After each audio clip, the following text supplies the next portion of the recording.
Collins with Cullman today. I'm down with Steve Sides. He's running to represent Place 3 in the upcoming City School Board election. Steve, thanks for letting me come down and talk to you today. I appreciate it very much. Appreciate it, Tim. I know things are hectic for you right now in your life, and I appreciate the time and the opportunity. Oh, you're very welcome. Now, you're running for a third term, correct? I am. And you've been school board president in the past. You took a year off, I believe. Yes, Is that sir. correct? 3 years. I've served 8 years, so we've, as a board, rotated that position around.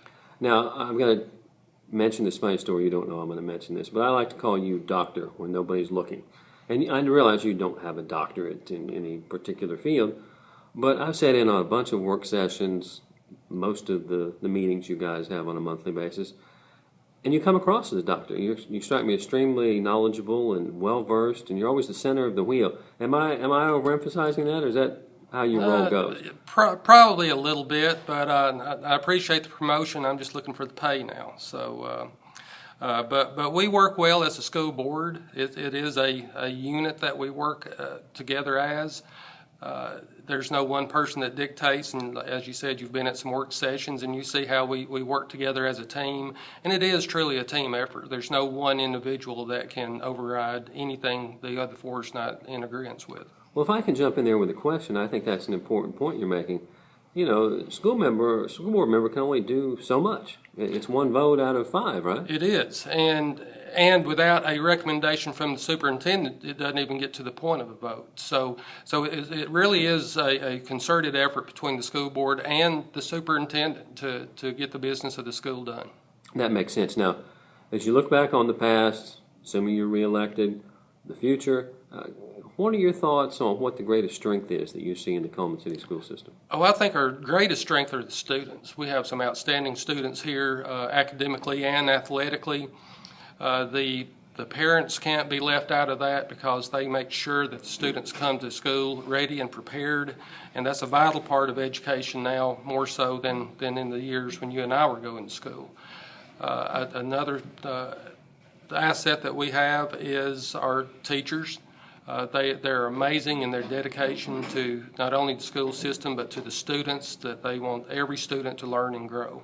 Makes sense. Well, let's flip the coin over to the other side, and you tell me what the biggest challenge or weakness that you've seen over this time and going forward. Well, I think with any school system, the main weakness is going to be funding and a steady flow of finances.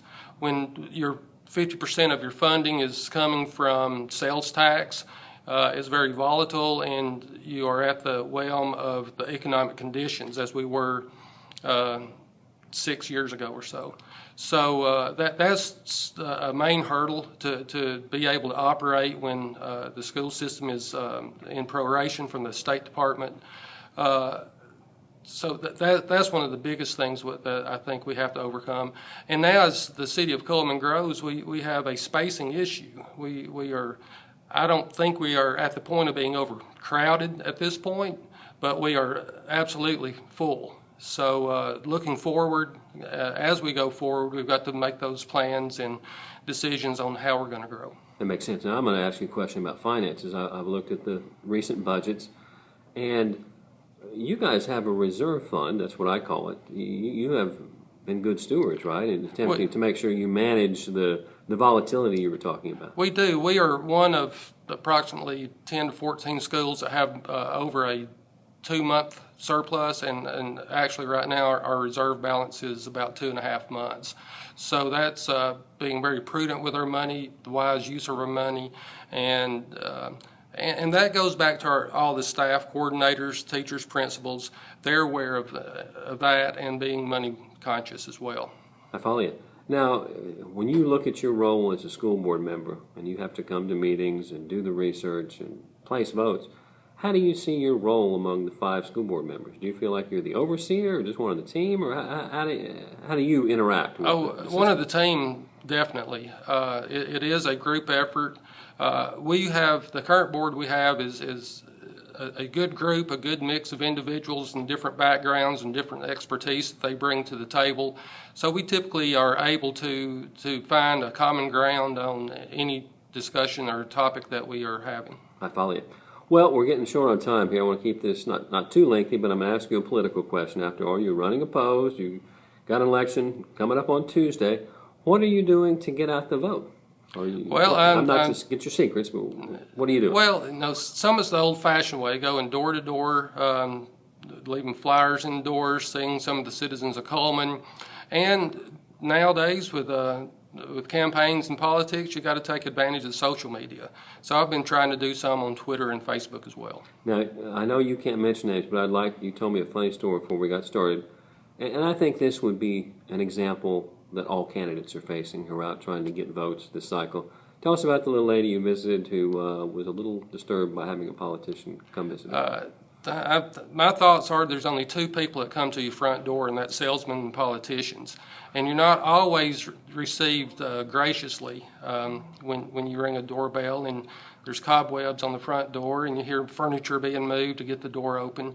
But I ran across a lady a couple of days ago that I didn't take it so personal. I just think any politician that would have come to her door would have received the same greeting, which was open the door, look at you, turn around, and close it. So. Now, you were relentless, though. You slipped her a little flyer in her lap. I left her some campaign material. And am I correct that she eventually got that? She did. I was probably not 20 feet away before she had opened the door and pulled it out of her door handle. So. And thus is the plight of the candidates for Cullman City School Board, I guess. Steve, thanks so much for taking time to talk to me. I appreciate it, and best of luck on the 23rd. Well, thank you. I appreciate it. And all you folks in Cullman, remember, on August 23rd, go out and vote for Steve Sides, Cullman City Schools, Place 3. Place 3. Thank you, sir. Thank you.